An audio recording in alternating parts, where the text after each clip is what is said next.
What's your biggest public speaking nightmare? For some people, they might have a nightmare and they realize they're on a stage and they're completely naked.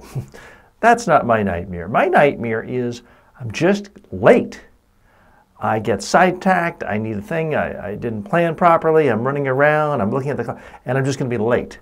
And it's a panic. It absolutely causes me massive amounts of anxiety. Typically in this nightmare, I wake up before I actually get to the speaking gig or the training gig. But that's a real nightmare for me. I hate being late. I hate making anyone wait for me, and I hate to wait for other people too, frankly. So that's why I try to always get to a venue at least an hour in advance so I can do proper technical checks, check on the television, the video camera, everything else that I might be using for that speech or that presentation or that training. Whatever your nightmare is, hey, bad things can happen in life. But the more you give it thought in advance, the more you give yourself time in advance, get there, get to the venue the morning of, an hour or two before, even the night before. Practice, rehearse, do a technical check.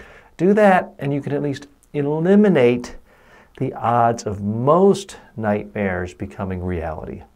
I'm TJ Walker. I help people speak more effectively. If you'd like to become a better speaker, go to my website, mediatrainingworldwide.com. You can get several of my books for free, or you can learn about our upcoming live, in-person, and online workshops.